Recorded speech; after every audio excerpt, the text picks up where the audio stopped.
Comme j'avais commencé à le dire, nous avons vécu une crise, ou plutôt devrais-je dire plusieurs crises, une conjonction de crises à la fois planétaires ou plus locales qui ont touché la filière vitivinicole bordelaise. Les raisons de cette crise, vous les connaissez, le protectionnisme américain avec les taxes Trump qui ont sévi pendant quelques mois, le Brexit, la situation politique à Hong Kong, le volontarisme chinois qui a été en berne pendant les années précédentes, une crise sanitaire évidemment sans précédent, Hong Kong et une situation politique compliquée, le Bordeaux bashing qui s'est installé dans certaines sphères bobo notamment, mais pas uniquement, chez certains amateurs français aussi, le changement climatique bien sûr et la nécessité de s'adapter très rapidement. Pour autant, Bordeaux a toujours su surmonter les crises. Et elles ont été nombreuses dans l'histoire de la filière vitivinicole bordelaise. Les guerres, bien sûr, celle de 100 ans qui a vu l'Aquitaine changer de main, les maladies cryptogamiques à la fin du 19e siècle, le phylloxéra, la crise des années 30, j'en passe et des meilleurs. Ces crises, même si elles sont douloureuses, permettent souvent des rebonds salvateurs, des émulations positives, des réflexions, elles permettent d'avancer et elles donnent souvent naissance à des solutions. Je vais vous proposer de revenir 36 ans en arrière. Nous sommes en Autriche, pays qui, j'espère, rejoindra bientôt le réseau Great Wine Capitals, lorsqu'éclate l'un des plus gros scandales de l'histoire du vin. Le scandale que l'on appelle le scandale du diéthylène glycol, ou plus connu sous le nom de scandale de l'antigel. À l'époque, les vins autrichiens sont des vins de qualité plutôt médiocre, plutôt des vins grand public, vendus à bas prix. Le plus gros marché, c'est l'Allemagne. Et pour donner un peu de texture à certains vins, il y a des gros négociants qui rajoutent de l'antigel dans des grands lots de vin. Malheureusement, évidemment, quand on a le plus gros marché, qui est un marché très analytique avec beaucoup de labos, l'Allemagne, le scandale éclate, on découvre la supercherie. L'industrie du vin en Autriche est évidemment dans un gouffre absolu. On a une crise sans précédent et qu'est-ce qu'ils font? Ils se mettent autour d'une table, ils créent l'Austrian Wine Marketing Board, ils décident que c'est le moment de tout repenser et de repartir vers l'avant. Ils font une stratégie qui est basée sur la qualité, qui est basée sur le terroir, qui est basée sur les cépages autochtones, le Grüner Veltliner, le Riesling, etc. La stratégie porte ses fruits et aujourd'hui, l'Autriche est un des pays qui fonctionne le mieux à l'export, qui a un marché domestique extrêmement fort et une reconnaissance internationale. La clé de cette reconstruction, la prise de conscience, l'élan collectif, se mettre autour d'une table, parler ensemble, comprendre quelles étaient les raisons de la crise et trouver des solutions pour remonter la pente. C'est notre objectif ce soir à travers cette table ronde. Great Wine Capitals, la Cité du Vin et Kedge, partenaires de l'événement, ne sont pas seulement des observateurs, pas seulement un réseau, un musée, une école. Nous devons accompagner la filière dans ses défis et ses reconquêtes. Les solutions, elles sont nombreuses face à ces défis actuels, qu'ils soient environnementaux, économiques, sociaux ou liés à l'innovation, nous allons en parler. Dans le vignoble et dans le chai, diversité empélographique, matériel végétal, gestion de la surface foliaire, gestion différente de l'énergie, capture au recyclage du dioxyde de carbone, travail sur les micro-organismes, extraction douce, élevage juste, accueil et service, bien sûr, on va en parler beaucoup ce soir, diversification, storytelling, concepts nouveaux, peut-être même dématérialisation de l'accueil, on le voit ce soir en tout cas, mais l'un des leviers, des outils principaux de ce rebond, de cette reconstruction, ce qui permettra et permet déjà de raconter, de faire valoir les initiatives, les solutions à un nom, le no-tourisme. C'est ce dont nous allons parler ce soir.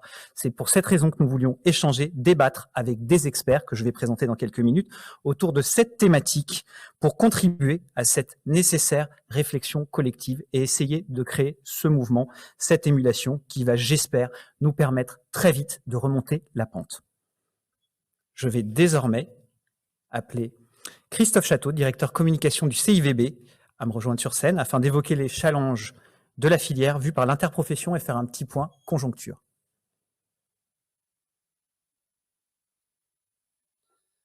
Merci Jérémy, bonsoir à toutes et à tous, je suis ravi d'être parmi vous ce soir. Effectivement, on va demander de faire un petit point sur la situation économique actuelle du vignoble bordelais. Alors la situation économique actuelle n'est pas bonne, mais on a quand même pas mal de raisons d'espérer et d'être optimiste pour la suite. Je vais essayer de vous expliquer pourquoi. D'abord, pourquoi la situation économique actuelle n'est pas bonne? Il y a 4 grandes raisons. Une des premières raisons, et c'est un déclencheur de la crise, c'est que le vignoble bordelais a subi, à la fin du mois d'avril 2017, un gel assez important, où on a perdu 40% de la récolte, et ce manque de disponibilité a créé une inflation sur les prix, qui a elle-même engendré une perte de marché sur tous les marchés d'entrée de gamme, et alors que 2018 et 2019 étaient des récoltes plutôt correctes, on avait perdu les marchés face au prix élevé du millésime 2017. Et on a eu du mal. Et quand on arrive avec des volumes et que les marchés sont plus là, ben c'est l'inverse qui se produit. Les stocks augmentent et les prix se cassent la figure. Une des premières raisons qui a déclenché la crise à Bordeaux.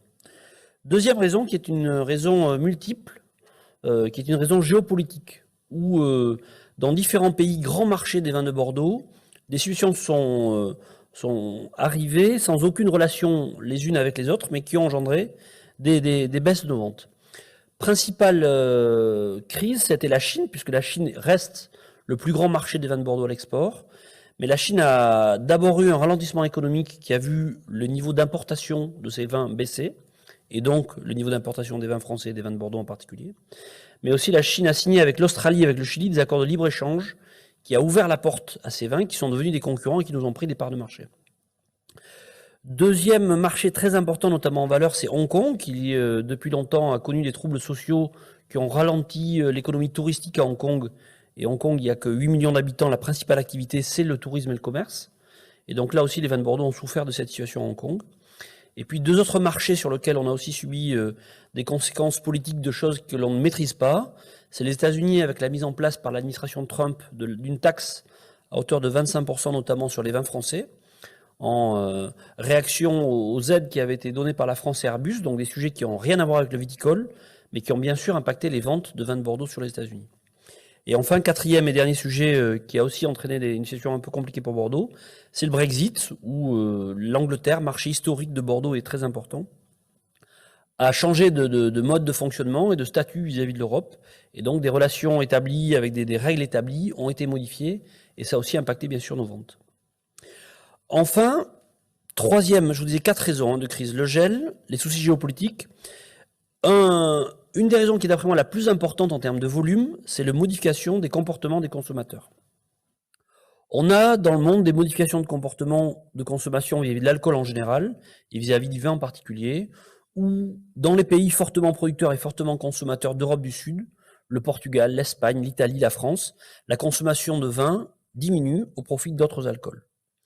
À l'inverse, des pays sont en croissance, en Europe du Nord, en Amérique du Nord et en Asie, mais sur nos marchés historiques, les ventes de vin baissent. On a aussi à l'intérieur de ça des modifications comportementales quant au type de produits consommés, et notamment les couleurs. La consommation du rouge décroît au profit du blanc et du rosé. C'est déjà le cas depuis de nombreuses années dans différents pays. En France, pour la première fois en 2018, et je pense qu'on ne reviendra pas en arrière, la consommation du blanc et du rosé a dépassé celle du rouge. Pourquoi ? Parce que on consomme moins de viande, et le vin rouge est souvent associé à des consommations de viande, parce que les repas sont moins structurés qu'ils ne l'étaient par le passé. On a plus des formats courts, en mode tapas, grignotage, apéritif. Et là, c'est parfois plus facile de déguster un blanc sec ou un rosé que de déguster un vin rouge, surtout si les tanniques est structuré. Et vous savez que Bordeaux, c'est 90% de vin rouge et seulement 10% de vin blanc. Donc c'est aussi une modification du comportement des consommateurs qui impacte la commercialisation des vins de Bordeaux. Et enfin, quatrième et dernière raison de la crise, le Covid qui est arrivé là-dessus, avec là aussi des modifications très importantes sur les typologies de commerce mises en place. Les gens qui étaient très orientés sur les activités de tourisme, c'est le thème ce soir, ont été particulièrement impactés, mais aussi sur, bien sûr, l'aérien, le duty-free, le CHR, la restauration qui a été fermée pour des périodes très larges depuis 1 an maintenant. Ça a fortement impacté notre économie, notre commerce. Le Covid a entraîné des modifications de comportement chez nos consommateurs qui ont plutôt consommé des vins moins valorisés. Les vins sans IG et les IGP ont progressé aux dépens des AOC et avec des formats de conditionnement souvent différents.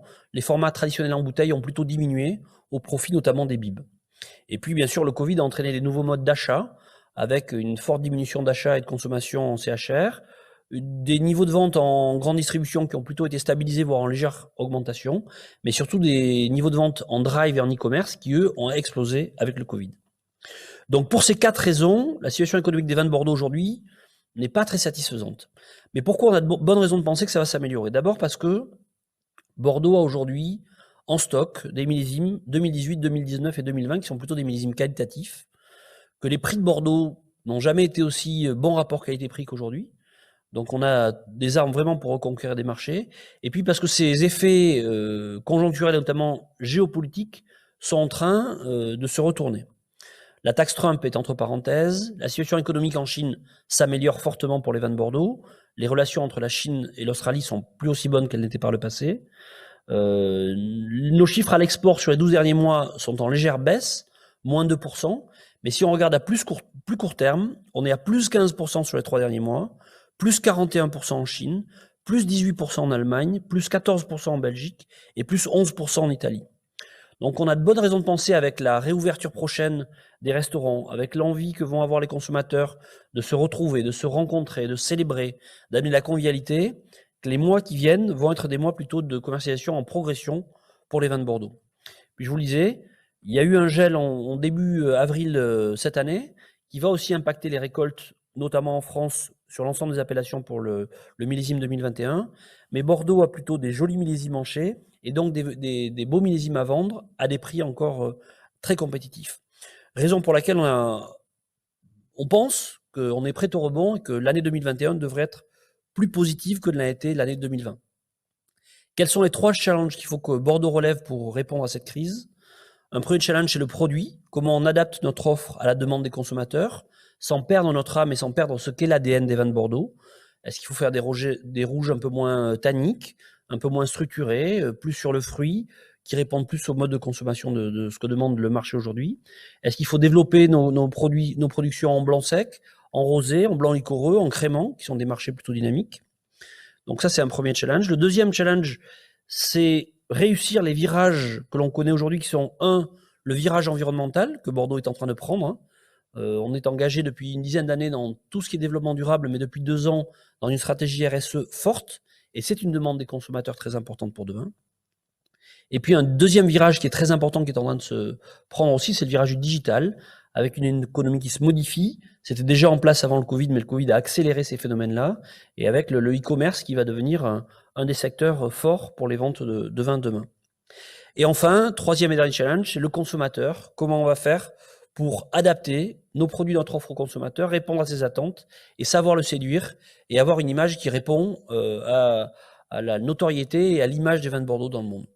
Donc, Bordeaux a toutes les armes aujourd'hui pour répondre à ces 3 challenges, et c'est pour ça qu'aujourd'hui on est plutôt optimiste et on pense qu'on va relever ces défis et sortir Bordeaux de la crise et sortir par le haut. Merci d'avoir été attentif.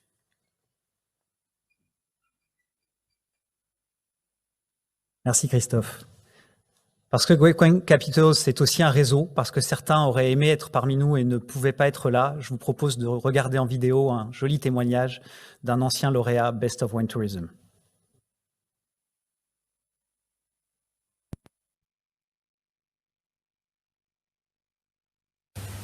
Hola, soy Ana Martínez Bujanda, directora de Marketing y familia propietaria de Bodegas Valdemar. Bodegas Valdemar es una bodega de Rioja centenaria con más de 130 años de historia y de hecho yo pertenezco a la 5ª generación. Es un placer estar hoy aquí para compartir desde Great Wine Capitals Bilbao Rioja nuestra experiencia de enoturismo durante esta pandemia. Os lo vamos a contar un poco como en 3 fases. La primera durante el confinamiento, después cómo hicimos la reapertura y volvimos a empezar a recibir gente en bodega, que ha coincidido con todo el verano, y ahora cómo nos estamos preparando para el otoño-invierno con la perspectiva de que va a haber menos gente, menos movimiento como usualmente hay, pero dada la pandemia probablemente todavía más amplificado. Cuando comenzó el confinamiento decidimos que lo que queríamos era demostrar a la gente que, aunque es una maravilla venir a bodega, de alguna forma podíamos llegar también a sus hogares. Por una parte lo hicimos con experiencias online, catas privadas, no catas de Instagram abiertas o de medios sociales, que aunque sí fuimos muy activos en ellos, no a la hora de dar catas. Las catas eran privadas de tal manera que el cliente o el grupo de amigos o incluso clientes de empresas compraban un pack de vino especial que les llevaba a su casa a cada participante con unas instrucciones para poder conectarse a una videoconferencia desde donde bodega se daba una cata privada para ellos. La ventaja de esto era que por un lado adquirían también los vinos, los podían catar a la vez, pero además podían interactuar y hacer preguntas. También activamos un poco más la tienda online para comprar los vinos sin necesidad de hacer la experiencia online, pero sin duda las catas virtuales, como os digo, privadas, fueron desde luego el mayor éxito de todos durante el confinamiento. En julio llegó la reapertura y pudimos volver a recibir. No hicimos las visitas tal cual las teníamos previstas anteriormente, ya que intentamos en todo momento evitar que la gente estuviera en contacto con los trabajadores mutuamente.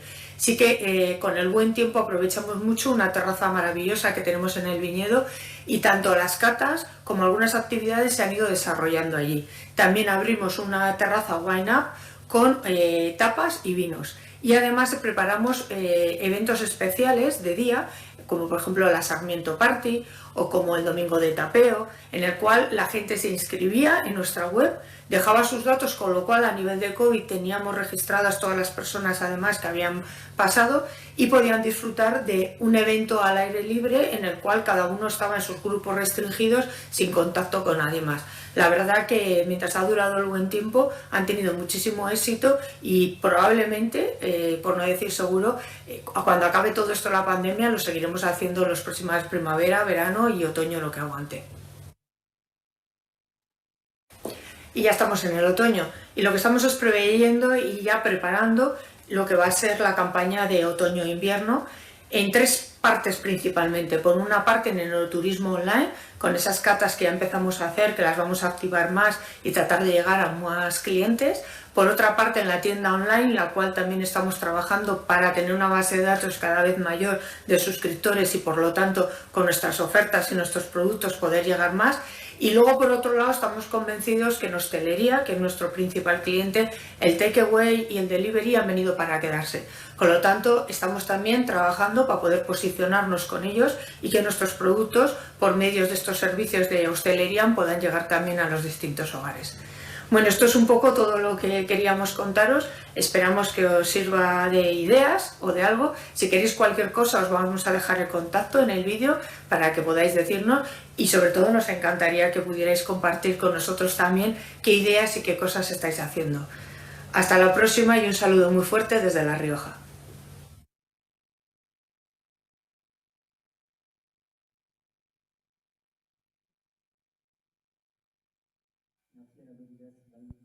Pour ce joli témoignage très inspirant. On va rentrer maintenant dans le vif du sujet et lancer les hostilités. Je vais commencer par remercier nos 4 invités et par les présenter. Honneur aux dames. On va commencer par Brigitte Bloch. Brigitte, vous avez dirigé le comité régional du tourisme d'Aquitaine pendant 16 ans.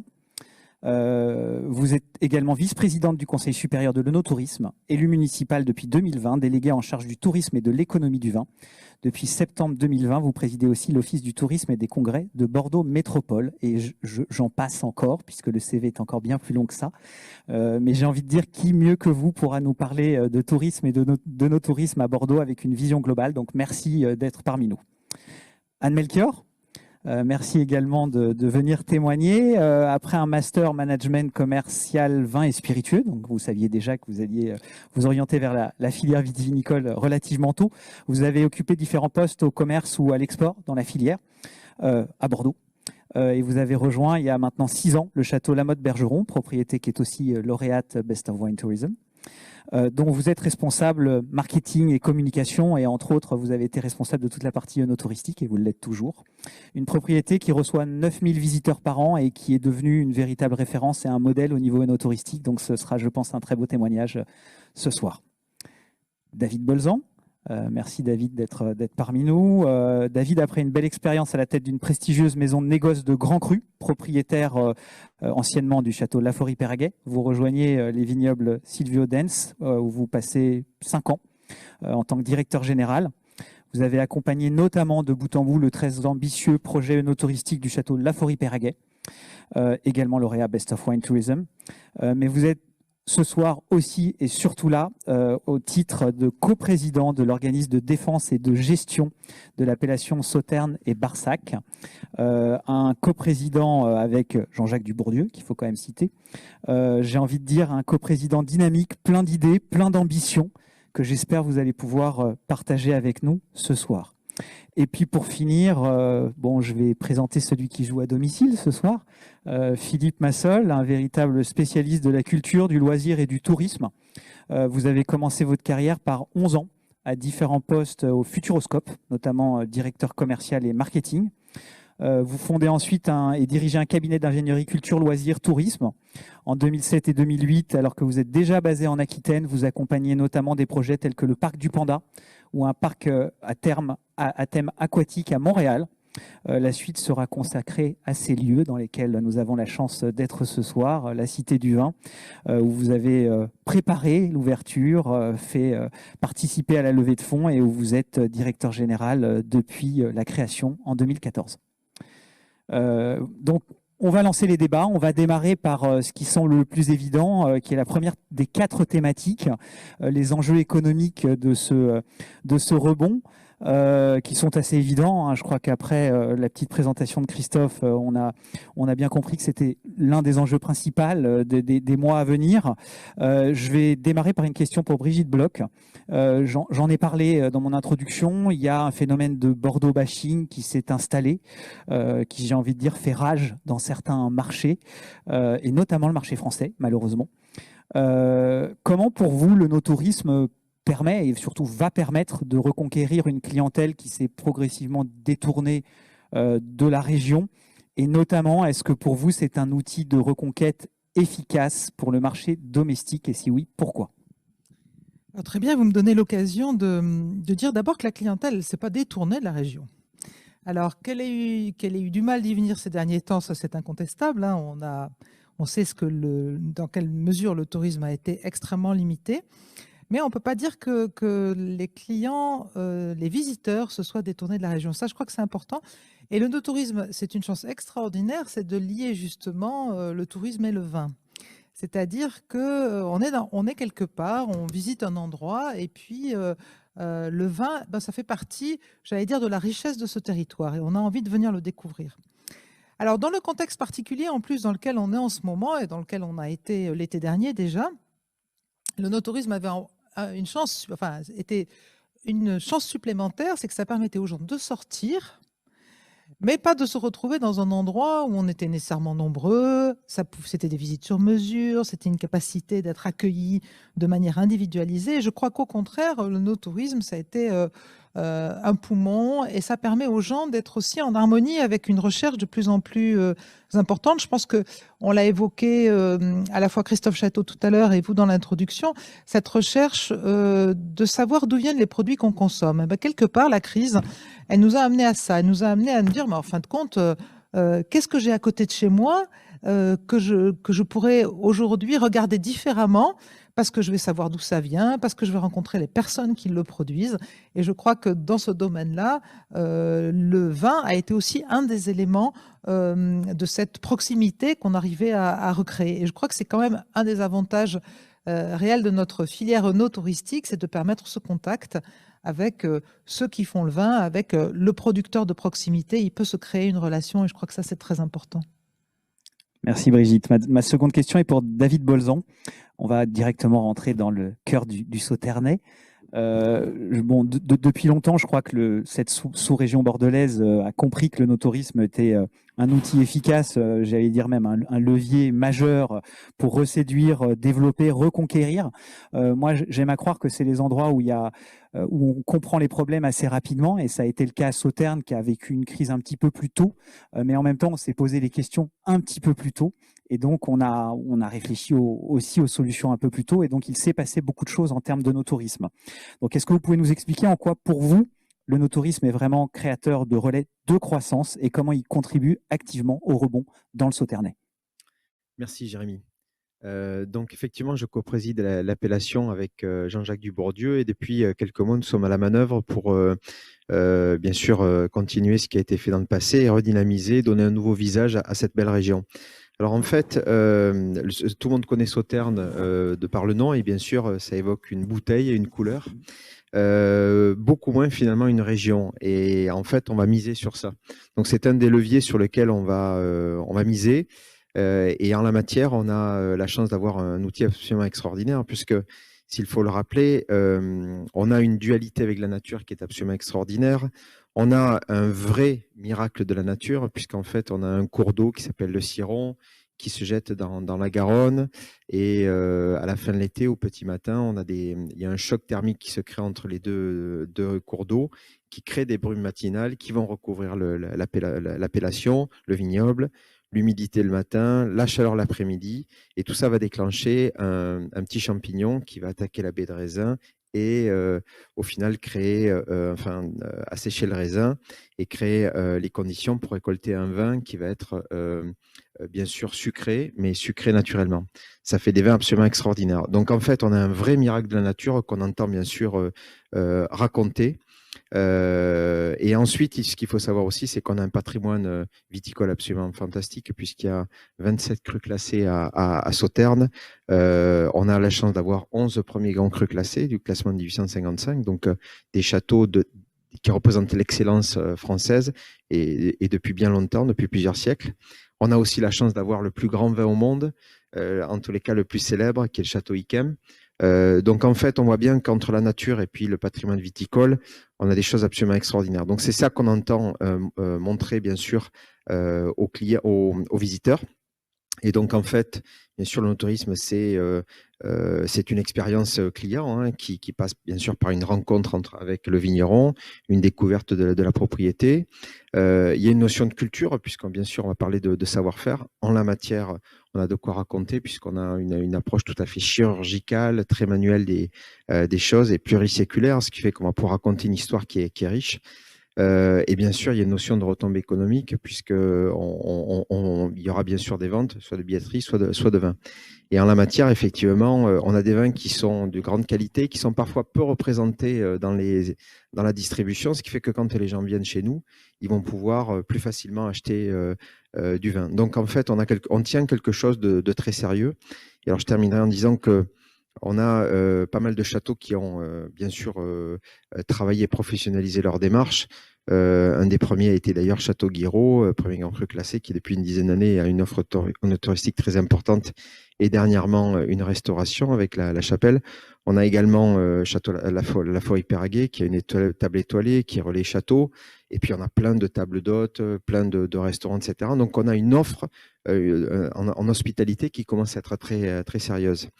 Et puis la dernière chose que je voudrais dire, qui est peut-être la plus importante, c'est qu'on travaille sur un projet encore plus ambitieux, qui est une petite cité du vin, si Philippe nous permet d'utiliser ce nom. En tous les cas, une cité du Sauternais où, donc en fait, notre projet, c'est à horizon de 4-5 ans, avoir un pôle d'attractivité dans le plein cœur du village de Sauternes, où on raconterait cette dualité avec la nature, cette richesse viticole et bien sûr l'ouverture vers tout le patrimoine historique et culturel qu'il y a dans le sud Gironde. Donc on est en collaboration avec la Cité du Vin. On a la chance d'avoir des grands professionnels avec nous qui vont nous accompagner dans cette démarche. Donc tout ça pour dire qu'effectivement le no-tourisme, c'est quelque chose de très important sur lequel on capitalise. Et il est grand temps pour la région du Sauternes-Barsac, qui est une petite appellation, moins de 2000 hectares, c'est-à-dire 2% de l'appellation de Sauternes, mais vignoble d'excellence, de faire découvrir toutes ces richesses aux visiteurs. Voilà. Merci David. Anne-Melchior, on va parler un petit peu de Château-Lamotte-Bergeron, bien évidemment. Donc au-delà des enjeux de communication et de visibilité, comment pour vous le no-tourisme contribue à assurer la pérennité économique d'une propriété comme Lamotte-Bergeron, et si vous avez des exemples précis ou peut-être de nouveaux projets no-touristiques à nous révéler qui pourraient participer à un rebond économique au sortir de ce contexte? Merci Jérémy. Donc, déjà peut-être pour recontextualiser, pour les personnes qui ne connaissent pas le château Lamotte-Bergeron, je vais reparler un petit peu de la propriété de l'œnotourisme qu'on propose nous au château Lamotte-Bergeron. Donc, Lamotte-Bergeron, donc c'est une propriété du Médoc. On est situé à 45 minutes de Bordeaux, juste en dessous de l'appellation Saint-Julien. On est sur l'appellation Haut-Médoc et c'est un vignoble de 67 hectares avec une production annuelle de 380 000 bouteilles à peu près. La distribution du château Lamotte-Bergeron se passe majoritairement via la place de Bordeaux.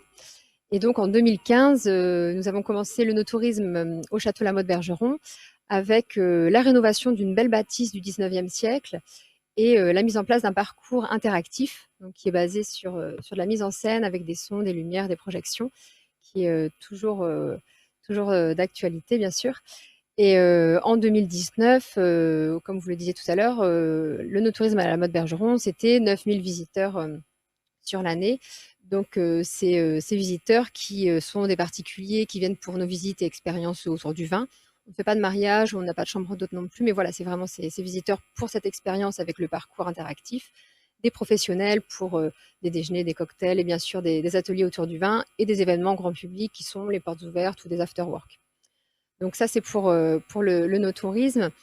Et donc, en quoi justement le no-tourisme apporte la pérennité économique, c'est que c'est un véritable finalement complément à la distribution que nous effectuons via la place de Bordeaux et notamment par rapport au recrutement des ambassadeurs. Chaque visiteur qui vient à la propriété, bien sûr, et prend goût, si je puis me permettre, vacciné au La Motte Bergeron et donc va être un véritable défenseur et prescripteur pour la marque. Et ça va vraiment accompagner tout le travail effectué par les négociants, les importateurs et les distributeurs, donc bien sûr sur le marché français, mais également à l'international. Donc en effet, au-delà de la visibilité que peut apporter le no-tourisme sur les réseaux sociaux, via la presse, il y a vraiment ces ambassadeurs qui sont porteurs pour nous. Et bien sûr, à cela s'ajoutent tous les revenus générés par les ventes d'expériences à la propriété et les ventes de bouteilles à la boutique. Donc, ensemble, on est sur quand même une partie qui représente plus de 5% du chiffre d'affaires général de l'entreprise. Donc oui, ça participe à la pérennité économique du château. Et suite à l'année que nous venons de passer, quand même, on a pu se rendre compte que tous ces visiteurs qui sont venus, forcément, on a gardé le lien avec eux par des newsletters, par les réseaux sociaux. Et quand il a fallu activer justement la vente en ligne, ils ont répondu présent et ça nous a permis justement finalement de mieux vivre cette période compliquée. Et là, ils attendent qu'une chose, c'est qu'on réouvre, qu'on puisse les accueillir à nouveau. Et voilà en quoi le no-tourisme est vraiment un plus. Merci Anne. Philippe, je crois que Anne l'a dit, hein, l'enjeu aussi, c'est parfois de créer des ambassadeurs. Le no-tourisme a pour vocation de créer ces nouveaux ambassadeurs qui, derrière, sont des moteurs économiques directs ou indirects, puisqu'ils prêchent la bonne parole. Quels sont pour vous les principaux leviers pour multiplier ces ambassadeurs et comment est-ce qu'un lieu de culture comme la Cité du Vin peut y contribuer ? Alors, d'abord, si on prend la première partie de ta question avec les œnotouristes en général, je pense que on parle, pour moi, ce qui est important, c'est la puissance de la destination. Aujourd'hui, c'est quoi ? C'est d'abord une notoriété. Et je pense qu'aujourd'hui, notre région, en la matière, fait partie des plus belles notoriétés de la planète.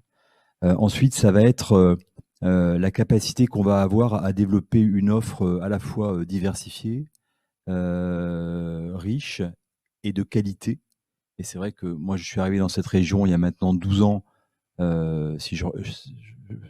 Régulièrement, on fait ce travail de mémoire. Elle s'est métamorphosée. Je veux dire, le no-tourisme dans ce département il y a 12 ans et aujourd'hui, Brigitte qui est à côté de moi, il est pour quelque chose, parce que ça fait quand même des années que tu œuvres sur ce sujet-là au niveau régional, mais on a la chance effectivement d'avoir aussi les Great One. Depuis plus peu de temps, on a le comité départemental qui également s'est mis en ordre de marche. Donc, et c'est vraiment la métamorphose de ce paysage œnotouristique.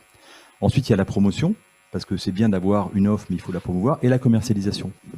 Là, je pense qu'on peut encore faire des progrès. Donc, c'est la puissance, effectivement, d'une destination qui, pour moi, est un des leviers fondamentaux pour, effectivement, développer plus d'ambassadeurs.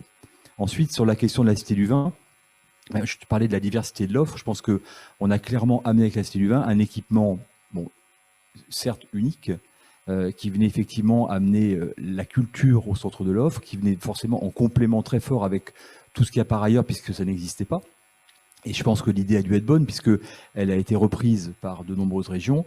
La Champagne avec Prestoria qui va ouvrir dans quelques semaines. La Bourgogne avec ses fameuses cités, même notre marque est partie en Bourgogne. Voilà, donc je pense que la culture a un rôle important à jouer. Et de manière, la culture est tellement protéiforme qu'en réalité, dans toutes les propriétés où on va, la culture, on l'a. Merci Philippe. On va parler maintenant des enjeux sociaux. Je vais démarrer avec une question pour Anne. Question très simple. Est-ce que le no-tourisme a été créateur d'emplois au Château La Motte Bergeron? Mais oui, j'en suis la preuve. Mais ce qui est important vraiment pour le no-tourisme, je vais rappeler une évidence, hein, mais c'est que le no-tourisme, comme le tourisme en général, c'est d'être ouvert quand les gens sont disponibles, qui peuvent venir. Donc ça veut dire être ouvert 7 jours sur 7, les week-ends, pendant les vacances. Et donc nous, mais au Château La Motte Bergeron, dès le lancement en 2015, c'est vraiment ce choix qu'on a fait en étant ouvert 7 jours sur 7 de début avril jusqu'à fin octobre, voire un peu plus large, même en 2019, ça a commencé à s'élargir. Et forcément, pour pouvoir accueillir des personnes dans les conditions de qualité qu'on souhaite, 7 jours sur 7, mais il faut du personnel qualifié et également passionné par ce qu'il fait, par le vin, par la relation clientèle. Et donc en effet, donc moi j'ai été embauchée en 2015, donc au poste de responsable de tourisme. Donc maintenant j'ai pris un peu plus j'ai élargi mon domaine, on va dire, d'action sur la propriété avec le marketing et la communication. Et donc bien sûr j'ai été rejointe par Camille, donc qui est en CDI maintenant depuis 1 an aussi et qui avait déjà fait 2 saisons en CDD à la propriété. Donc oui, le no-tourisme est bien créateur d'emplois au Château La Motte Bergeron. Et à côté de cette casquette créateur d'emplois, il y a aussi cette importance de la formation. Donc nous, on reçoit en général un alternant par an pour justement participer à la formation des futurs spécialistes de l'œnotourisme de la région, ou pas forcément. J'ai une ancienne alternante qui est partie dans le Beaujolais et qui fait ses preuves. Et pour le réceptif, pour ces 9000 visiteurs, c'est combien de personnes qui se chargent de... Sur la saison, en effet, on peut être 4-5 personnes sur la saison, oui, tout à fait, pour pouvoir assurer tout ça. Merci. David, question aussi assez simple et plutôt quantitative. Est-ce que vous savez ce que représentent aujourd'hui les effectifs employés dans les propriétés de Sauternes et de Barsac qui sont directement ou indirectement en charge de parcours œnotouristique, accueil, restauration, hôtellerie, services annexes? Alors disons que pour reformuler un petit peu les choses, donc on a un vignoble qui fait à peu près 2000 hectares, il y a à peu près 150 vignerons, donc la moyenne de la taille des propriétés est à peu près d'une quinzaine d'hectares. Dans la réalité, il y a pas mal de propriétés qui sont entre plus d'une cinquantaine d'hectares et puis d'autres plutôt 5 hectares. Sur des petits vignerons. Donc en fait, le projet n'est pas le même d'une propriété à l'autre.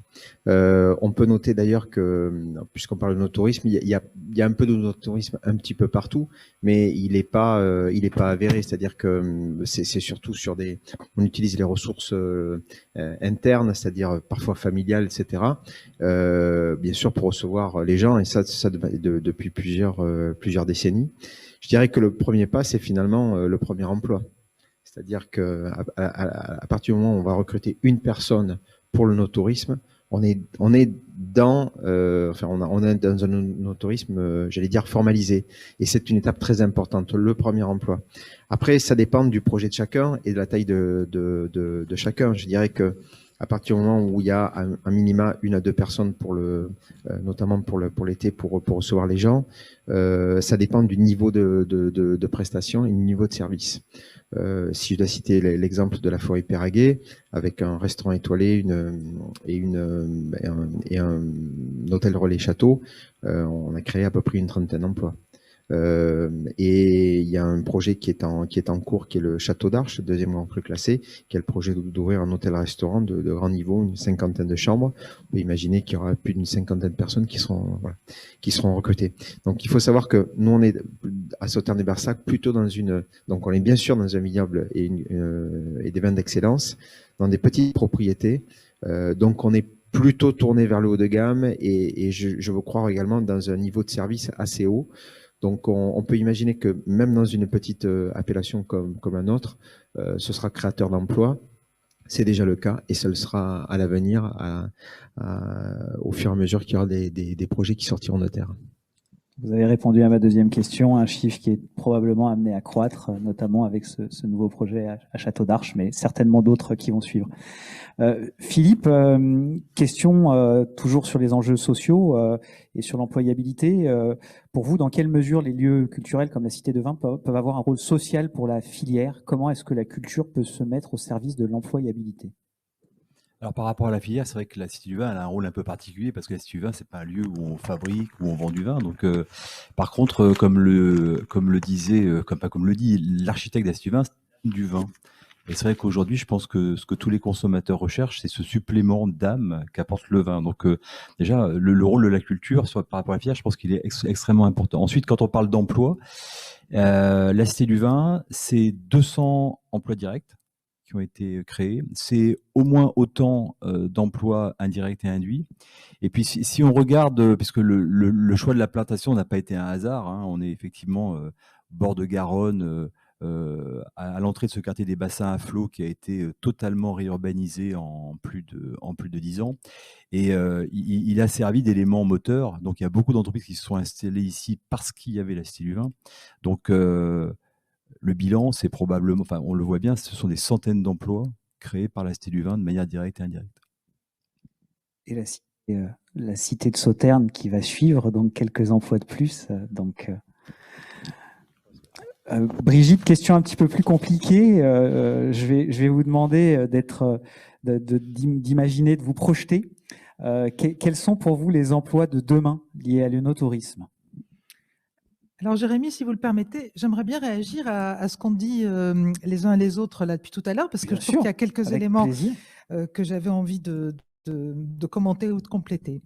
D'abord sur la partie de l'économie. En fin de compte, la question du modèle économique de l'œnotourisme, c'est une question qui nous préoccupe depuis longtemps. Justement, comment est-ce qu'on évalue l'apport de l'œnotourisme pour une propriété? Alors, je peux citer plusieurs exemples. On peut se dire, comme tu l'as dit tout à l'heure, parce que ça a directement apporté en matière de vente, en matière d'emploi, etc. Donc là, il y a un lien direct.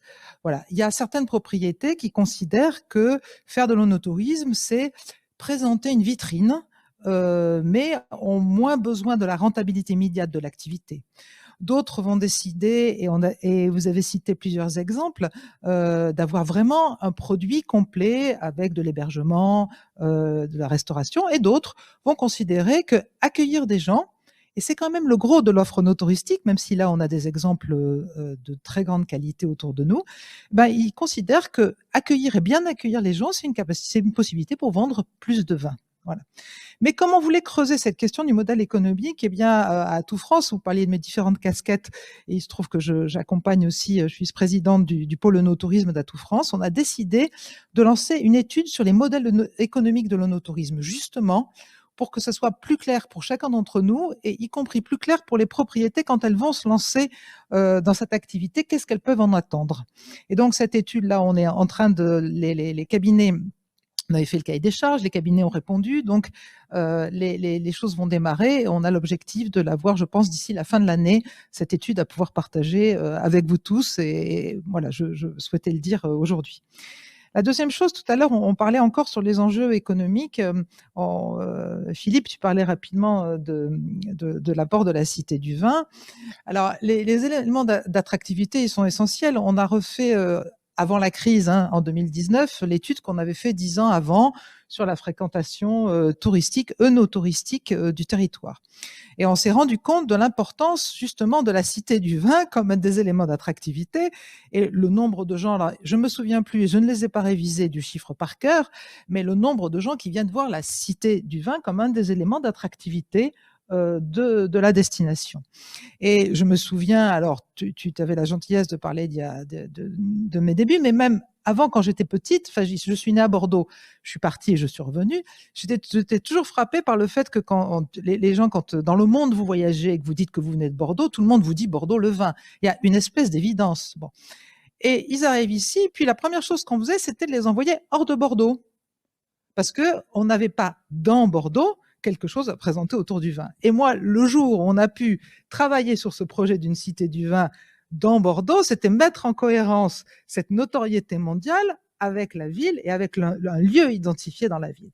Et ça, je pense que c'est quand même une chance extraordinaire d'être arrivé à faire dans la capitale mondiale du vin, parce que soyons un peu, cher mon cocorico, dans la capitale mondiale du vin, une aussi grande cohérence entre un lieu dédié au vin et une identité aussi forte, parce que il faut quand même bien savoir que pour nous, enfin pour la région Nouvelle-Aquitaine, je prends une autre de mes casquettes, le vin c'est un peu notre tour Eiffel, hein. C'est-à-dire la raison pour laquelle on vient aussi ici en vacances, c'est pas la raison, on vient pas pour ça, mais ça fait partie pour 86% des visiteurs d'une des raisons du choix de la destination, le fait qu'il y ait ce vignoble connu. Et sur les destinations étrangères, j'allais dire cette attractivité, elle est quelque part aussi très forte parce que on fait un détour pour venir déguster du vin de Bordeaux. Et maintenant, si on va sur l'emploi, je voulais rajouter à ce qui a été dit précédemment une chose. Dans certaines propriétés, et je les comprends, on va prendre des collaborateurs autour de l'œnotourisme pendant la saison parce que c'est le moment où on en a besoin. Mais d'un autre côté, c'est très difficile de structurer vraiment une offre œnotouristique si vous avez quelqu'un que 4 mois. Alors là, Anne pourra le dire, le temps où elle ne reçoit pas les visiteurs, elle travaille beaucoup. Parce que pour les recevoir convenablement et pour vraiment s'adapter aux besoins et réfléchir, inventer des nouvelles visites, et là je fais le lien avec la question sur les emplois de demain, pour moi les emplois de demain, c'est les emplois d'aujourd'hui autrement. Parce qu'en fin de compte, on doit être encore plus attentif aux visiteurs, on doit être encore plus adapté à la demande. Aujourd'hui, compte tenu du fait que dans nos relations générales sur Internet, etc., on a des offres de plus en plus ciblées. Alors, maintenant, vous arriveriez dans une propriété viticole et puis on ne vous proposerait que la visite qui est sur le catalogue. Alors, ça ne veut pas dire que les visites, elles ne seront pas préparées à l'avance. Mais si quand on accueille quelqu'un, on cherche d'abord à savoir ce qu'il a envie de connaître, ce qu'il a envie de voir, et qu'on est capable de lui faire une offre qui correspond à sa demande, ça, c'est le métier de demain. C'est-à-dire d'être en capacité de proposer quelque chose qui ressemble à la demande. Et je vous cite un exemple. Pendant longtemps, on a eu une très grande différence avec les marchés du Nouveau Monde. Ici, on venait découvrir comment se faisait le vin. Et qu'est-ce qu'on découvre aujourd'hui? Que ici aussi, il y a des jeunes, ils ont envie d'aller dans une propriété viticole, de s'asseoir confortablement et de déguster sur place. Peut-être pas d'aller visiter les installations. Alors moi, ça me peine parce que personnellement, ça m'intéresse de visiter les installations et de savoir comment on fait le vin. Mais il y a une génération, ça l'intéresse pas. Enfin, ça l'intéresse pas. Peut-être qu'elle y viendra par ailleurs, mais elle a envie de profiter du lieu, de l'environnement. Tout à l'heure, on parlait des paysages, d'un accueil confortable et de la capacité à déguster dans de bonnes conditions sur place. Et pour moi, tous les métiers de demain, ils seront autour de cette personnalisation. Et pour finir la boucle de ce que je disais sur la question d'avoir quelqu'un quelques mois versus quelqu'un toute l'année, je reste convaincue que c'est un vrai métier d'accueillir des gens. Moi, je disais toujours, je l'ai dit il y a des années devant un parterre au CIVB dans une réunion marketing, tous les viticulteurs sont pas obligés de recevoir des clients. S'ils vendent bien leur vin autrement, s'ils en ont pas besoin, ils sont pas obligés. Au sens où, pour moi, quand on se lance dans l'œnotourisme, il faut vraiment avoir envie de le faire comme un métier à part entière.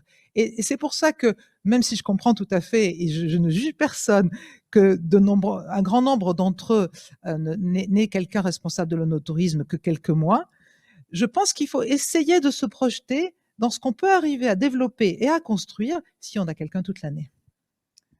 Merci. Donc, pour résumer, un vigneron est avant tout un vigneron et pas forcément responsable de l'œnotourisme. N'hésitez pas à embaucher à plein temps pour avoir une belle offre œnotouristique. Enfin, si vous souhaitez avoir une belle offre œnotouristique, en particulier nos étudiants de la Catch Wine School qui seront formidables si vous les embauchez à temps plein. Merci Brigitte pour ces éclairages. On va passer aux enjeux environnementaux qui évidemment sont des enjeux majeurs et qui vont bien au-delà de la crise que j'ai pu décrire tout à l'heure et qui, pour le coup, j'avais un vigneron en ligne il n'y a pas longtemps qui me disait, je pense qu'il a malheureusement raison, le Covid passera, le changement climatique, c'est le vrai défi de la filière. Donc c'est vrai qu'il faut qu'on se pose des questions et qu'on évolue et qu'on s'adapte. C'est fondamental. Je vais commencer par une question pour David. De nombreuses propriétés dans le Sauternais se sont déjà tournées vers des modes de culture et des techniques de vinification plus respectueuses de l'environnement. J'ai envie de dire chapeau bas parce que c'est en plus une région où c'est particulièrement un défi techniquement. Je ne vais pas rentrer dans les détails, mais c'est une évidence. Pouvez-vous nous expliquer comment, d'après vous, dans le Sauternais, l'œnotourisme peut être un outil de valorisation de ces approches plus respectueuses de l'environnement et comment est-ce qu'on peut mieux le faire savoir grâce aux différents parcours œnotouristiques? Merci Jérémy. Donc effectivement, l'œnotourisme force, oblige, incite à être plus respectueux de l'environnement, c'est indéniable et il paraît évident qu'un visiteur qui vient dans une propriété sera, disons, acteur de tout ce qui se passe. Et effectivement, il faut être respectueux de l'environnement, de ses propriétés, et le visiteur en sera très satisfait. Alors il faut rappeler quand même qu'il y a une vraie dualité, enfin cette conscience environnementale et cette réalité environnementale, elle existe depuis longtemps à Sauternes et Barsac pour la raison suivante, c'est que déjà nous sommes au bord d'un parc naturel qui s'appelle les Landes de Gascogne, qui fait à peu près 1 million d'hectares. Donc c'est un parc naturel. Donc on a une proximité avec cet environnement. La deuxième chose, c'est que nous sommes traversés, contournés par le petit fleuve du Ciron dont j'ai parlé tout à l'heure. Ce Ciron est classé Natura 2000. Et au bord de ce Ciron, on a d'ailleurs une hêtraie qui est très intéressante puisqu'elle a 40 000 ans. 40 000 ans, pour donner une idée, c'est deux fois plus vieux que les grottes de Lascaux. Et cette hêtraie qui est là et qui vit bien depuis 40 000 ans est en passe d'être classée. Il y a des projets pourquoi pas de classement UNESCO, puisque ça a déjà été classé dans notre région viticole. Et en la matière, Jean-Luc Glaise, le président du département, est à la manœuvre pour essayer de protéger cet environnement. La troisième chose qu'il faut dire, c'est bien sûr que on a sur les 140 vignerons, il y a à peu près une trentaine de crus classés. C'est ce que je rappelais tout à l'heure. En fait, 27 pour être très exact. Mais ces 27 crus classés représentent la moitié des surfaces. Et dans absolument toutes ces propriétés, il y a une démarche environnementale, que ce soit HVE, donc haute valeur environnementale, ou bio. En la matière, il faut rappeler que Château Guiraud, premier grand cru classé à Sauternes, a été le premier il y a 10 ans à être classé bio. Je crois qu'il faut quand même le dire, c'est très important. Également dire que notre vignoble est caractérisé par l'étroitesse de ses propriétés et donc finalement il y a un peu moins de mécanisation, beaucoup plus de travail manuel. Et en la matière également, il faut préciser qu'on voit de plus en plus l'apparition de la traction animale, c'est-à-dire qu'on a des chevaux qui viennent pour travailler le sol. On a des grandes propriétés qui l'utilisent, mais également des petites propriétés, comme le château de la Clotte à Barsac. Donc en fait, on est très sensible à cet impact sur l'environnement. Et puis la dernière chose qu'il faut préciser, qui est quand même la plus importante, j'ai gardé pour la fin, c'est qu'on a un vignoble qui est très particulier puisque nous sommes le vignoble qui veut le plus et qui a le botrytis cinerea, c'est-à-dire c'est une maladie qui en général est détestée, et c'est la bête noire de tous les vignobles en rouge. Personne ne veut ce champignon, nous on le veut et on l'a grâce bien sûr au ciron. Et cette maladie, ce champignon qui se déclare, qui créera la pourriture noble, donc le botrytis, nous on le veut, ce qui veut dire qu'on n'utilise aucun pesticide, aucun antibotrytis puisque on le sollicite. Donc vous voyez que c'est au-delà d'une démarche environnementale, c'est une réalité environnementale qui s'impose à Sauternes et Barsac et qui est là depuis plusieurs siècles. Merci David. Anne, je crois que la Motte Bergeron a aussi reçu la certification haute valeur environnementale en 2018, si je ne me trompe pas. Est-ce qu'il y a des prochaines étapes et comment est-ce que l'œnotourisme peut y contribuer? Alors oui, en effet, la labellisation a été reçue en 2018, mais les pratiques étaient déjà en place depuis une dizaine d'années au Château La Motte Bergeron. Et donc en fait, le HVE, donc le haute valeur environnementale, c'est un label qui fait juste partie finalement de toute une réflexion globale vraiment sur la propriété, sur le vignoble. Et forcément, à côté de ce label sur lequel on va communiquer auprès des visiteurs, on va également parler de toutes ces réflexions sur le travail du sol, sur l'utilisation d'engrais verts, sur notre technique de taille aussi.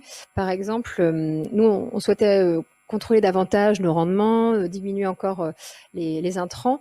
Donc, on a eu une réflexion sur la taille. On est passé en fait en guyot mixte. Là, depuis juste cette année, jusqu'ici, on était en guyot double. Et pourquoi est-ce qu'on a fait ça? En fait, c'est pour que les as ne se croisent plus et donc éviter que donc les feuilles et les grappes s'entremêlent. Et on a aussi une sélection sur les bourgeons qui sont laissés, ce qui nous permet justement de mieux maîtriser les rendements et d'avoir moins donc d'entassement, donc moins de maladies, moins de traitements au final.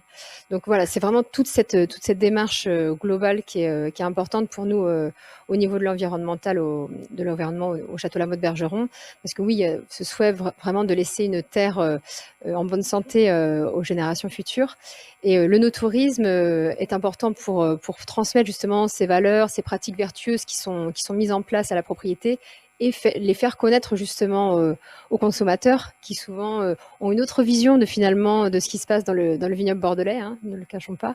Et donc voilà, nous en leur disant ce qui se passe réellement, comment on travaille, et leur faire connaître aussi finalement un label comme le label HVE n'est pas encore tant que ça connu du grand public, alors qu'il est présent sur de nombreux produits agroalimentaires. Donc voilà, on participe justement à cette information des consommateurs.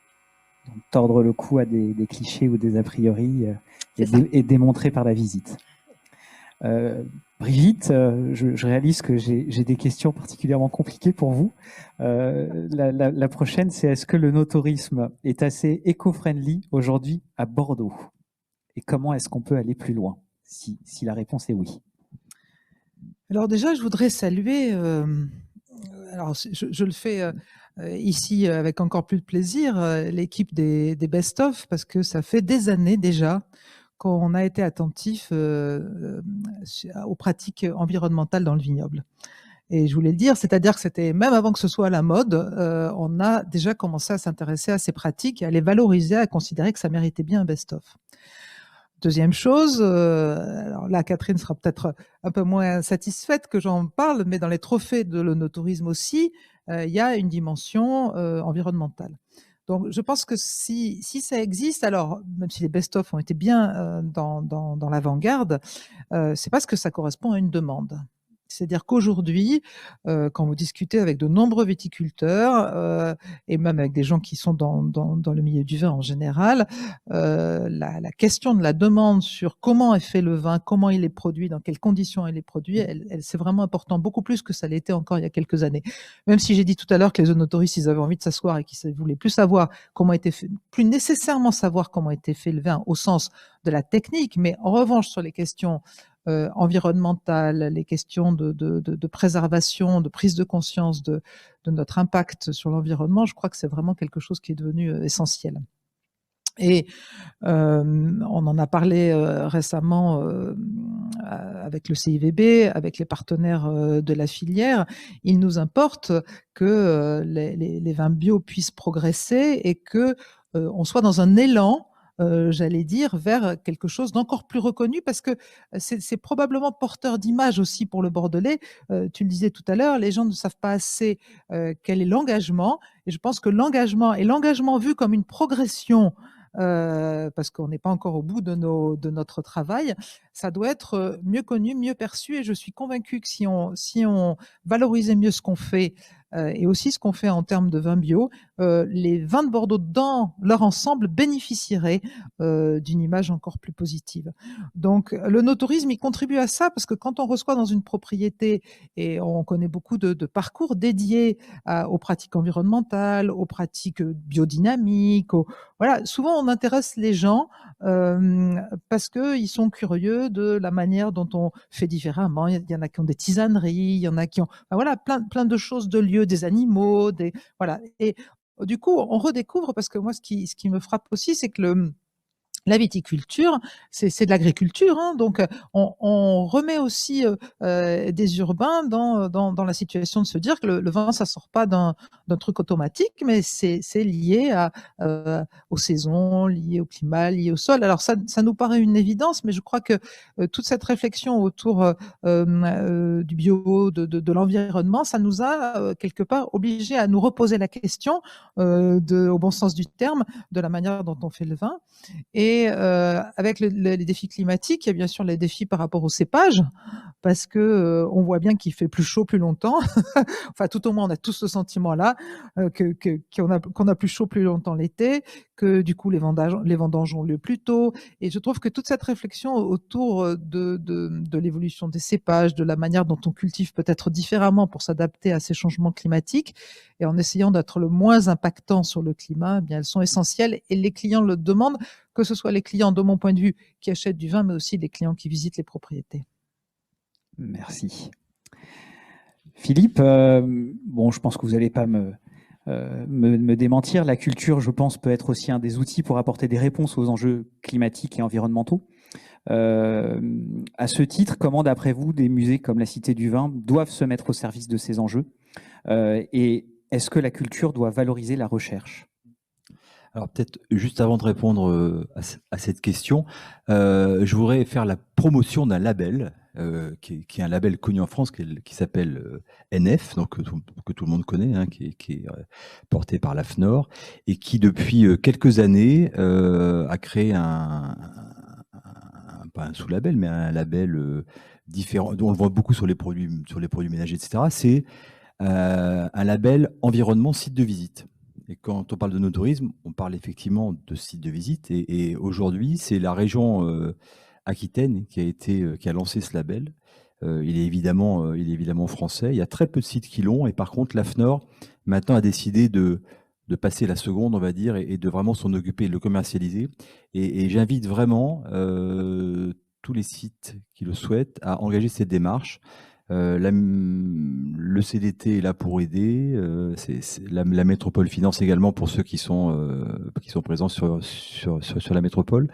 Et c'est une manière pour nous, sites de visite, de nous engager dans cette approche environnementale. Alors, oui, la culture, oui, forcément, je suis d'accord, il n'y a pas de problème, parce qu'on est une caisse de résonance qui est forte. Très forte. Après, par contre, c'est la manière qui peut-être être plus compliquée. Je prends l'exemple de la Cité du Vin. On a un parcours permanent avec un système de médiation qui repose beaucoup sur des décors et sur le digital. Et quand on est sur des sujets sensibles et qui en plus sont des sujets qui vont vite, parce que justement la recherche fait que ça va vite, on s'est quand même rendu compte que c'est plus le lieu dans lequel on est ici, qui est notre auditorium, et donc plus avec un principe vraiment humain, vivant, notamment de conférences ou de débats, qu'on arrivait à présenter ces différents sujets-là.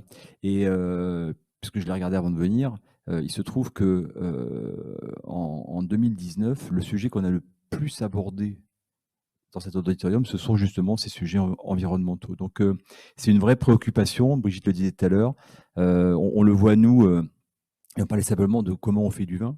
On s'est posé la question, quand on a fait la Cité du Vin, se dire, bon, notre rôle, c'est de raconter cette grande histoire, mais après, on a vraiment vocation à ce que les gens, ou avant ou après plutôt, mais aillent dans le vignoble s'ils n'y ont pas encore été. Et donc, on va plutôt laisser les viticulteurs expliquer comment ils font du vin. Et on n'en a pas fait un grand spectacle. Voilà, on a fait un grand spectacle sur le vignoble, mais pas de comment on fait du vin. Et c'est dans un endroit, bon, c'est pas très visible.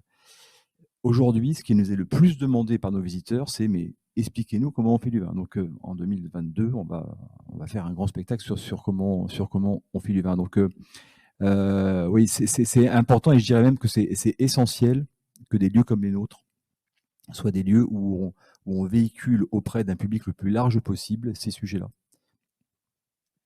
Merci Philippe. On va passer désormais à notre quatrième et dernière thématique, les enjeux d'innovation, puisqu'évidemment pour rebondir, il va falloir aussi se gratter la tête, être capable d'innover, d'aller plus loin, et on a déjà été obligé de le faire probablement pendant cette crise pandémique. pour démarrer, avant de vous poser quelques questions, on va regarder un deuxième témoignage, une vidéo qui vient d'un autre lauréat Best of Wine Tourism, une magnifique propriété du Douro à laquelle j'ai déjà eu la chance d'aller, Quinta da Pacheca, qui, vous le verrez, a développé un modèle no touristique assez inspirant.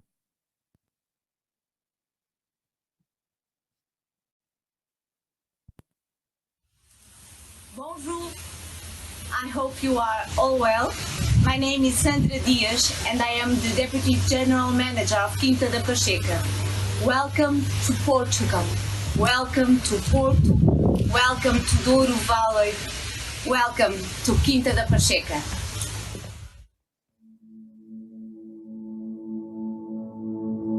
2020 a été une année de défis pour tous. Le plus difficile a été d'attirer des visiteurs, avoir des clients en temps de pandémie.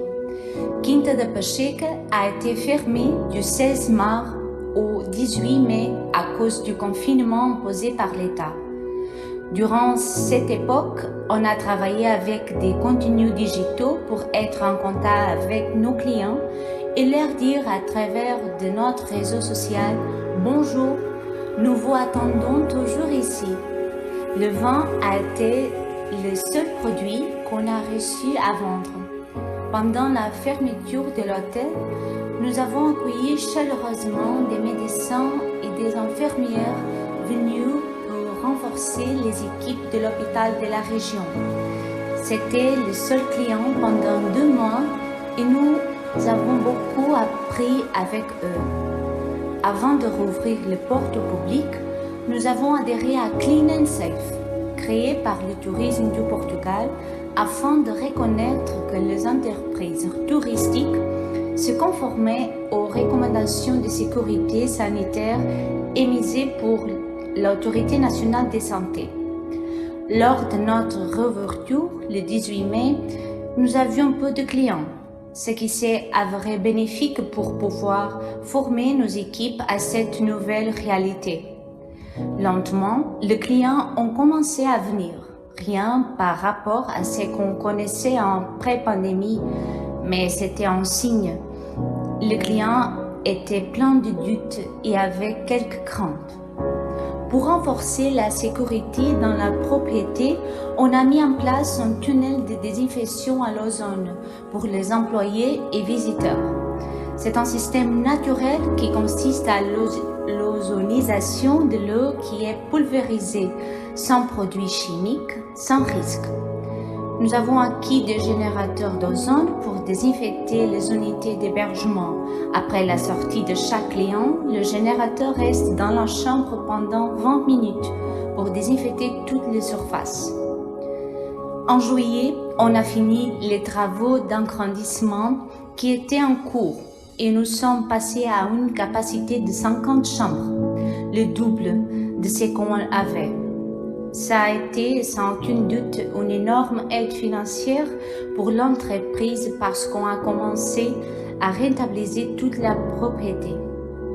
Pendant l'été, l'occupation était de 80% de clients portugais, ce qui a été génial.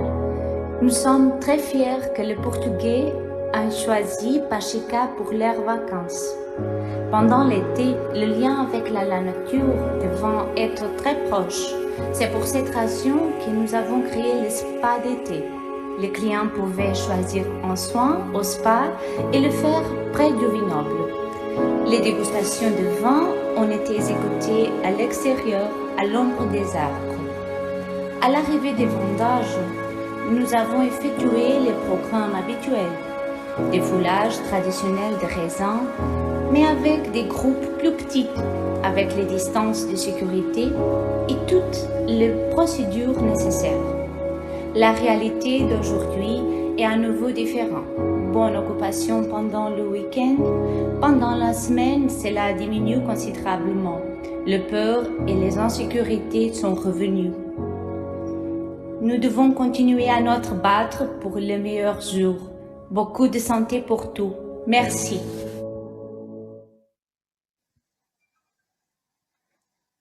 Merci à Quinta da Pacheca et un très très bel endroit. Je vous invite tous à y aller un jour. En plus, ce sont des gens absolument charmants. On va enchaîner puisque cette vidéo était relativement contextuelle et était une très bonne transition pour ma question pour David. Est-ce que le no-tourisme peut être distanciel? Et si oui, comment? Et est-ce qu'il y a une réflexion collective à ce propos dans le Sauternais? Merci Jérémy. Effectivement, c'est toujours mieux d'avoir les clients en face de soi, mais cette crise nous a obligés à penser différemment. Alors, Brigitte le disait tout à l'heure, la viticulture, c'est avant tout de l'agriculture, c'est l'agriculture de la vigne. Donc, on parle de lieux, on parle d'éléments, puisque la vigne, on parle de gestes, on parle d'hommes, on parle de beaucoup de choses. Et toutes ces choses sont très intéressantes. Comme j'ai dit tout à l'heure, on pense fermement qu'à Sauternes, il y a encore plus de choses peut-être à raconter qu'ailleurs, puisqu'on a un produit qui est très compliqué à faire, qui demande beaucoup de temps, beaucoup de précision, beaucoup de savoir-faire et qui coûte cher. Donc, ça tombe bien. Nous, on aime bien raconter notre histoire. Ce que je voulais dire, c'est qu'effectivement, avec le no-tourisme, on s'ouvre aux autres et ça nous oblige aussi à synthétiser notre pensée, à la structurer pour raconter une histoire. En général, in situ. Cette histoire, elle peut être diverse, elle est plurielle, puisqu'elle peut être technique, elle peut être expérientielle, elle peut être émotionnelle, suivant les envies, suivant les humeurs, suivant l'identité du cru. Et c'est cette histoire qu'on va raconter. Donc en fait, en professionnalisant aussi cette démarche, c'est plus propice à être capable de la raconter in situ et aussi à l'exporter. Et moi, j'ai toujours fait partie des gens qui étaient vraiment en faveur de tout ce qui était support visuel. Donc aujourd'hui, on appelle ça le digital, mais tout ce qui est aussi vidéo, etc., qui permet de raconter une histoire sur place, mais aussi ailleurs. Et je pense que finalement, cette crise nous aura obligés à penser un petit peu différemment. Pas à la place d'eux, mais en plus d'eux, c'est-à-dire on passe bien sûr au client qui frappe à la porte et qui va rentrer chez nous, mais il faut aussi penser, et il y en a beaucoup, mais il y en a encore plus qui sont chez eux, qui sont ailleurs et qui ont besoin d'être séduits, d'être convoités pour leur donner envie de venir. Donc finalement, cette démarche où il ne faut pas penser que chez nous, mais aussi ailleurs, je la trouve très positive. Et dernièrement également, ce que je voudrais dire, c'est que par rapport à notre projet de Cité du Sauternais, il est évident qu'on va créer beaucoup de contenu, il y a beaucoup de matière, beaucoup de contenu, beaucoup de vidéos, etc. Et on pense bien sûr à faire la promotion sur place, mais aussi ce sera des éléments de promotion vis-à-vis de l'extérieur qui pourront s'exporter. Donc tous ces éléments-là, on va les utiliser pour voilà. Donc bien entendu, ça, c'est une approche distancielle. Mais bien évidemment, on préfère quand même avoir les gens près de nous et j'espère que ce sera le cas dans les mois à venir. J'espère aussi. Brigitte, je crois que ce que j'ai dit tout à l'heure se vérifie avec ma nouvelle question, qui est: peut-on réinventer le no-tourisme sans touristes? Plus concrètement, c'est vrai qu'on ne sait pas à quelle échéance on va avoir des foules qui vont revenir, en tout cas j'ai envie de dire des foules étrangères. Donc comment le no-tourisme peut être encore plus innovant et effectivement comment peut-on réfléchir à valoriser quand même quand les gens ne viennent pas? Bon, alors moi je vais répondre assez facilement. Non, il n'y a pas de no-tourisme sans touristes. Alors évidemment, si je dis ça, je ne veux pas du tout contredire ce qui vient d'être dit précédemment par David, parce que je pense qu'il a tout à fait raison. Plus on peut essayer de faire partager, donner envie de venir à des gens qui ne peuvent pas venir, c'est tant mieux. On a été très créatifs dans tous les pays du monde sur ce qui a pu être fait avec des dégustations à distance, on l'a vu, mais ça a été fait aussi beaucoup dans le Bordelais, ça a été fait auprès des tours opérateurs, on a envoyé des bouteilles, on les a commentées, on s'est amusé à faire plein de vidéos, on a fait découvrir des territoires dans le vignoble, etc. Mais ça ne remplace jamais l'expérience personnelle. Ça, je crois que dans le tourisme, il y a nécessairement la question de la visite. Alors, que ça puisse compenser, que ça puisse aider à vendre du vin, à partager le désir du vin, ça ne fait aucun doute, hein. Je veux dire, la virtualité, la capacité à envoyer des bouteilles, à les commenter à distance, on arrive à créer aujourd'hui une forme de proximité très grande. On peut s'amuser avec de la virtualité sur les étiquettes. Je pense qu'il y a beaucoup de choses à faire pour le partage du vin, la vente du vin. Moi, dans la dimension touristique, je continue quand même à penser qu'il vaut mieux que les gens soient là. Ce que nous a montré la crise, c'est que tout d'un coup, on s'est rendu compte que, en fin de compte, Dans la région de Bordeaux, 80% des visiteurs sont français. Si on regarde la Napa Valley, je crois même que c'est encore plus en proportion de visiteurs qui sont dans la proximité. Et ce qui s'est avéré cet été, parce que les propriétés ont réouvert après la première fermeture du premier confinement, c'est qu'il y a peut-être eu un peu moins de visiteurs, mais il y a eu un panier moyen supérieur de dépenses. Donc ça veut dire que les clients dans la proximité, ce sont des gens aussi à séduire. Tout à l'heure, on a parlé d'ambassadeurs. Moi, ça fait partie aussi des sujets qui me tiennent vraiment à cœur. Je crois qu'il y a beaucoup de choses à faire pour fidéliser des clients qu'on a à proximité. Tout à l'heure, on a eu un exemple en Riora. Moi, je me souviens d'une propriété que j'avais visitée dans le cadre des best-of où il y avait un endroit dans la propriété où le vin était conservé, le vin donc d'un acheteur était conservé, puis il y avait un endroit où le propriétaire de ces vins, c'est-à-dire qu'il en avait acheté dans la propriété, il pouvait amener ses amis le samedi matin pour boire ses vins avec ses potes dans un endroit spécial. Vous voyez, ça, je prends cet exemple-là, mais je pourrais en citer des dizaines d'exemples de choses qu'on peut faire avec une clientèle de proximité et qui va, j'allais dire, entretenir la flamme et entretenir le désir. Quels sont les premiers vendeurs de Saint-Émilion? C'est les Bordelais qui amènent tout le monde visiter Saint-Émilion.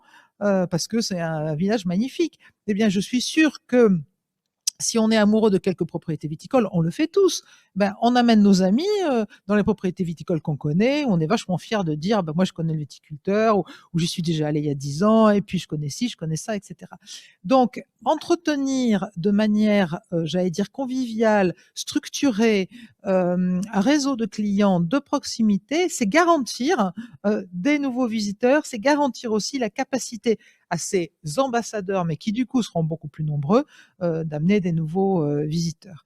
Et je crois que ça sera une manière de réinventer le tourisme avec des touristes et pas sans eux.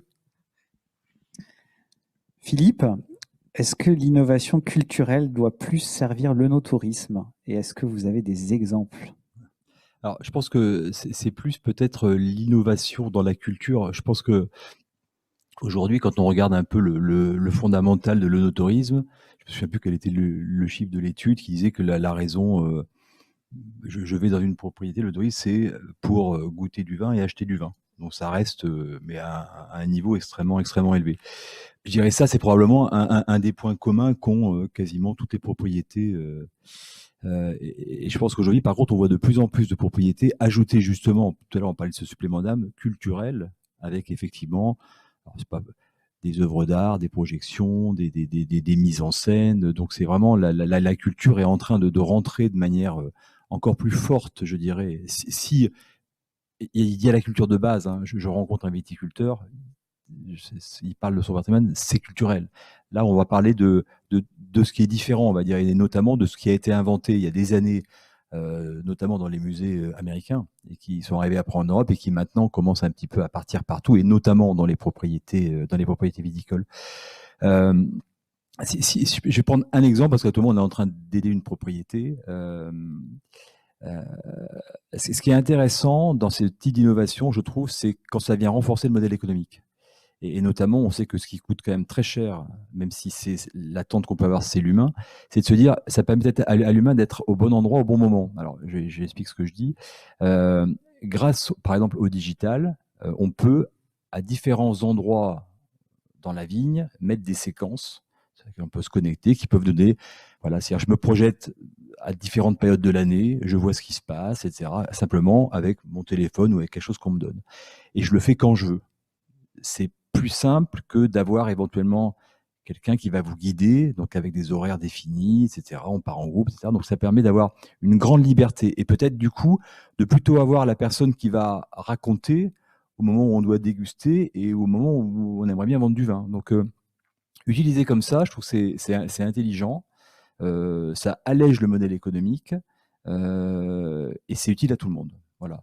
Et après, pour finir sur l'innovation culturelle, je pense qu'aujourd'hui, on parle beaucoup du digital, c'est clair. Ce digital, il permet à la fois, de manière extrême, on parle d'immersivité, vous avez je prends l'exemple de nos voisins, les bassins des Lumières, hein, on est entouré d'images, on est complètement dedans, c'est totalement artificiel. Après, il permet, on est ici actuellement, on vous parle, vous pouvez nous recevoir dans le monde entier, donc ça permet l'immersivité, ça me rapproche. Celle-là, elle me rapproche de gens qui s'éloignent. Et je pense qu'il y aura un après tout ça. Je pense qu'on a des choses, alors je ne sais pas quoi, mais je suis certain qu'il va y avoir de grandes innovations qui seront pas forcément et peut-être plus du tout liées au digital, dont on parle beaucoup. On va avoir besoin de contact après tout ça, c'est sûr. Dernière question pour Anne. À l'inverse de ma question précédente, est-ce que le no-tourisme doit être utilisé pour mieux valoriser l'innovation ? Alors, c'est vrai que le no-tourisme, comme le tourisme à la base, c'est quand même pour de mettre en valeur notre patrimoine. Et à côté de ça, pour être justement différent de nos voisins, eh bien, ce qu'on met en avant, c'est ce qui fait de nous des propriétés innovantes. Donc ça peut être notre innovation au niveau de la production. Nous, au Château La Motte Bergeron, l'innovation, c'est plutôt notre outil de partage. Donc c'est ce qu'on a mis en avant vraiment sur notre parcours.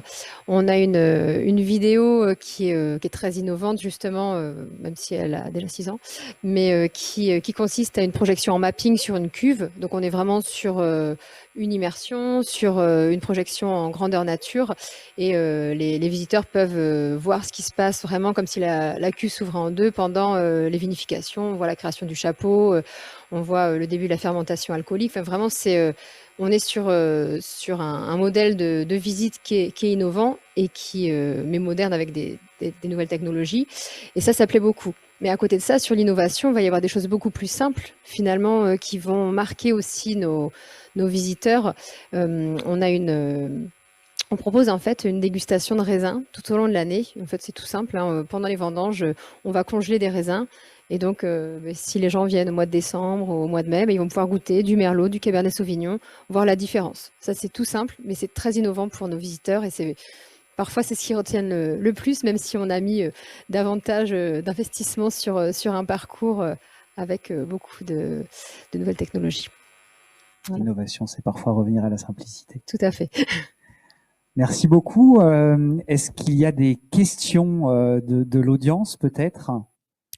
Alors, bonsoir Jérémy, bonsoir à tous. En effet, il y a des questions de nos participants. On va peut-être rester sur le dernier thème, sur l'innovation d'abord. Donc, un des participants nous demande la transformation numérique des entreprises, et en particulier vitivinicoles, est un levier environnemental, économique et sociétal majeur. Y a-t-il une stratégie à l'échelle de Bordeaux, en tant que marque globale, pour avancer ensemble sur ce sujet et aider les offreurs de produits et services œnotouristiques à se transformer? En fait, mes questions, elles étaient simples, presque. Alors, aider les gens à se transformer, bien sûr. Après, la question, elle était très globale. Moi, je pense que la réflexion qu'on mène de manière un peu stratégique sur l'image de la destination en matière de tourisme durable, sur la volonté de s'afficher comme une destination reconnue du tourisme durable, ça peut s'appliquer, j'allais dire, au travail en commun qu'on fera, y compris avec les propriétés viticoles qui travaillent avec nous. Je dirais ça, c'est une vision stratégique partagée. Après, tout à l'heure, on évoquait un certain nombre de labels. À l'échelle de la métropole de Bordeaux, on accompagne financièrement la labellisation des hébergements, par exemple des hébergements touristiques, des lieux de visite, ce qui intègre les propriétés viticoles. Voilà, après, on est ouvert certainement à d'autres évolutions qui ressortiront des ateliers qu'on va faire à partir de vendredi autour de tous ces sujets-là. Merci Brigitte. Ensuite, on a un témoignage et une question très intéressante. Donc, je suis actuellement en cours de création d'une entreprise entièrement dédiée à l'œnotourisme. Je m'occupe donc de l'intégralité de l'organisation, logistique, transport, et j'emmène des groupes d'œnotouristes directement dans les domaines viticoles à la rencontre des vignerons. Lors de mes rencontres avec les vignerons, j'ai vite constaté que 80% d'entre eux, et principalement dans les domaines de taille réduite, attendent un retour sur investissement immédiat, c'est-à-dire des ventes directes, le jour de la visite. Quels seraient donc les leviers décisionnels qui pourraient pousser ces producteurs à être convaincus de l'intérêt de l'œnotourisme d'un point de vue économique, sans pouvoir pour autant compter sur des ventes immédiates assurées. J'ai bien noté le principe de l'onotouriste qui deviendrait un ambassadeur, comme disait Anne. Y a-t-il d'autres sujets qui pourraient, selon vous, favoriser le développement de l'onotourisme? Vous voulez que je réponde? Je peux effectivement apporter un élément de réponse. Pour moi, dans tout investissement, il faut un petit peu de patience. Donc, c'est ce qu'il faut dire aux gens, en particulier lorsque on emmène sur un lieu et qu'on raconte une histoire. Je pense que d'abord, effectivement, il y a des retombées indirectes et on crée des ambassadeurs. Et donc ça, c'est important. Et les gens ne s'en rendent compte peut-être pas tout de suite et ça n'est peut-être pas tout de suite tangible. Mais après, ils ont envie de raconter. Je crois que l'expérience dans le vin est extrêmement importante. Anne le disait, après, on a envie de réemmener, de dire qu'on connaît. On apprécie toujours plus un vin quand on a été à l'endroit. On a même parfois des mauvaises surprises quand on ramène des bouteilles chez soi, tellement on a aimé l'endroit parce qu'on a été un petit peu influencé. Donc moi, je pense que l'influence, elle est énorme sur l'appréciation et que c'est ce qu'il faut dire aux petites propriétés. C'est qu'en racontant leur histoire, ils vont évidemment avoir des bénéfices et des retours sur investissement et il faut qu'ils aient de la patience et qu'ils se disent que c'est peut-être pas le jour même, mais que ça viendra, c'est évident. Je peux amener Oui, je voulais juste te donner un contre-exemple, puisque là, effectivement, on dit qu'il faut de la patience et ça peut venir rapidement ou ça peut prendre du temps. Un contre-exemple, à Sauternes et Barsac, on a effectivement toujours ouvert nos propriétés pour recevoir les clients et leur expliquer ce métier qui est si particulier, cette vinification qui est si particulière, parce qu'on a de la matière. Et bien sûr, on attendait aussi des ventes, mais enfin, la première chose, c'était aussi évangéliser, raconter, transmettre ce message. Et finalement, on s'est rendu compte qu'on avait un taux de transformation entre les visites et les ventes qui était très important, peut-être même plus élevé qu'ailleurs. Et comme je disais tout à l'heure, en fait, on a un produit qui parfois a des difficultés pour se retrouver dans les étals de distribution au fil du temps, puisqu'on a un produit qui est contextualisé. En général, on est très présent pour les fêtes de fin d'année, mais plus rarement pendant le reste de l'année, ce qui fait que nos produits ne sont pas retrouvés partout. Et quand les clients viennent, en fait, il y a un vrai besoin, une vraie envie d'acheter nos produits parce qu'ils ne les voient pas en général dans la distribution. Donc, je voulais juste amener ce contre-exemple. Il peut aussi y avoir de très très bonnes surprises. Et en tous les cas, c'est ce qu'on voit dans la région de Sauternes et Barsac. On voit très peu de gens repartir sans acheter quelques bouteilles et repartir avec ces bouteilles sous le bras. Je voudrais aller dans le sens de David parce que c'est 60% des visites qui donnent lieu à un achat. Et moi, je voudrais donner un conseil aux viticulteurs, y compris je ne sais pas ce que ça veut dire petits viticulteurs, mais enfin ceux-là dont on parlait dans la question, c'est de faire payer la visite. Alors, pourquoi je dis qu'il faut faire payer la visite? Parce que si vous faites payer la visite, vous décomplexez la personne. C'est-à-dire la personne, elle a acheté un service. Donc, elle se sent détendue, elle se sent obligée de rien. Et bien, vous allez voir que plus facilement, elle vous achètera du vin que si elle arrive, qu'elle va se sentir stressée, qu'elle va faire au contraire marche arrière en se disant après tout, si jamais j'étais obligée mais j'ai pas envie, etc. Donc faites payer la visite et vous vendrez encore mieux votre vin. Quitte même à rembourser la visite s'il y a des achats derrière. Si je peux juste compléter, donc en effet, la personne qui a posé la question, j'imagine que c'est plutôt des petits groupes qu'elle va amener à la propriété. Et c'est vrai qu'elle peut rassurer le vigneron en se disant que oui, sur les petits groupes, comme on est sur un format beaucoup plus en tête-à-tête, où on va transmettre davantage de passion, et ils vont mieux comprendre le vin aussi. En général, il y a quand même un taux de transformation qui est assez important sur ce format de réception. Merci à tous. Pour rebondir un peu aussi là-dessus, un des participants nous demandait au tout début de la table ronde la recette miracle. Quels sont les business models gagnants? Puisque le développement de l'œnotourisme est une affaire assez coûteuse pour les petits producteurs, qui sont souvent réticents pour investir dans ce domaine-là, dans le domaine de la communication. Quelles sont les pratiques mises en place qui peuvent les aider? Pour moi, il n'y a pas de recette miracle. Il y a plein de modèles différents. C'est très compliqué de répondre. Après, c'est juste raconter une belle histoire. Et il n'y a pas forcément, j'ai envie de dire au début, il n'y a pas forcément d'investissement lourd. Ça peut être fait par le vigneron s'il a le temps. Ou effectivement, c'est peut-être embaucher une personne qui arrive à bien raconter l'histoire. Donc, je ne suis pas sûr que pour faire de l'œnotourisme, ça nécessite nécessairement de gros investissements. En fait, il faut vraiment faire un œnotourisme qui nous ressemble. Finalement, la propriété, si elle a envie de recevoir des gens, du public, transmettre sa passion et les informations sur son vin, mais forcément, ça va être la base. Et c'est vrai que je pense qu'en se posant la question déjà de ce qu'on attend de l'œnotourisme en termes d'image et de transmission, ça donne déjà une piste à suivre pour les viticulteurs qui hésitent à se lancer. Et si on revient à ce qu'on disait tout à l'heure, hein, c'est-à-dire à la forte proportion de Français parmi les œnotouristes, et si on revient aussi à l'idée qu'évoquait Philippe tout à l'heure sur le fait que la première chose que veulent faire les œnotouristes, c'est déguster du vin et acheter du vin, je crois que là, on a les clés de la réussite, parce que si on rajoute à ça une belle histoire, parce que moi, je crois beaucoup au récit, à l'engagement, c'est-à-dire à la capacité qu'on a d'expliquer ce qu'on fait, pourquoi on le fait, son envie, voilà, qu'il se crée une rencontre, que ce soit d'ailleurs une rencontre avec le viticulteur, avec quelqu'un qui travaille à la propriété, c'est la qualité de la rencontre qui est importante.